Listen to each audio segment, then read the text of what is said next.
This afternoon we were alerted to an attempted heist at the Claudius substation, where as you can see, these big trucks that came into the substation, they started stripping things and loading the transformer on those trucks.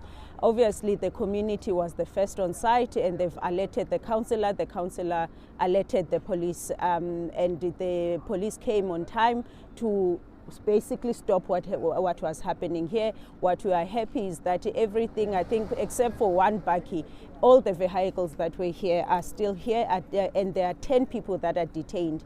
What breaks my heart this evening is that one of them is the official of the city, and I'm told by his managers that this is one trusted electrician, but someone who's so greedy that they would strip a substation and leave this community without power. I think that's one breaks my heart the most, but I'm just grateful to the community. I'm grateful to the law enforcers that are on site, but this is just one of the cases where we are saying, as the city of Tshwane, it can't be business as usual. It can't be that criminals are ruling our communities. So we are here. We will make sure that we go with them to the Lodiam police station, where they will be charged, and then we will take it from there. Madam Mayor, this is clearly sabotage, nothing else. It's infrastructure damage, and it seems to be organized crime. It is organized crime. Obviously, these people, if you can afford to hire all this equipment, that means you've got money. And it looks like it's not only here, but I think it's a good start for us that we can be seen to be responding when criminals want to take over our lives. But what is clear is that all the issues that we've been having, whether the outages that we couldn't explain to the residents, it's our own officials that have opened up us up to the criminals, because they are the ones who work with criminals. For instance, here we pay security company every month, but the security guards didn't see anything wrong with just opening for strangers to come, strip the whole transformer and being loaded, and he's never alerted anybody that there's a movement that's happening on site. So obviously this is a more coordinated syndicate, but we are saying we're going to clamp it down. There were one or two other major thefts recently of especially electrical products, including transformers and cables. The police are saying that they will investigate a link. Are you also suspicious that this syndicate could be involved in those? Definitely. For instance, when we were in Kwacha, we had a situation where someone basically went to dig for the cables. They knew exactly where the cables are.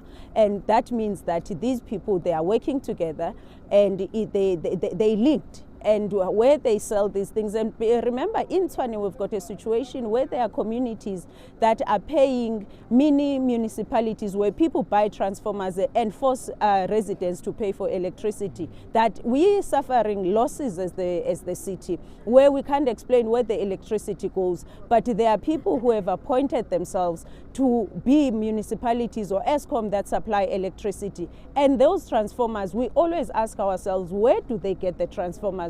Obviously they're getting them, if not in Tshwane, they're getting them from somewhere, because we are not the only municipality that is struggling with transformers that get stolen. So where we are now, we're saying, together with the South African Police Service, this cannot continue anymore. But also as a city, we need to beef up our security. We can't always depend on human beings that will let us down. So we need to beef up our security. These criminals are daring. They come in broad daylight, and there's 4 or 5 trucks behind you. There's a crane. There's even a City of Tshwane electrical truck. They probably spend, we are told, about R500,000 rand on hiring this equipment. What does it tell you, Madam Mayor?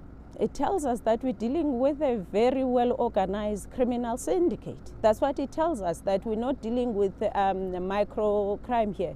We're dealing with people who maybe are not only operating in the city of Tshwane, because one of the detained people here, it's a lady from city of Joburg. Question is, how did a person from Middleburg connect an employee of the city with other employees, hire this equipment from companies, and be able to have access in Lodiam? I mean, of all places, why here?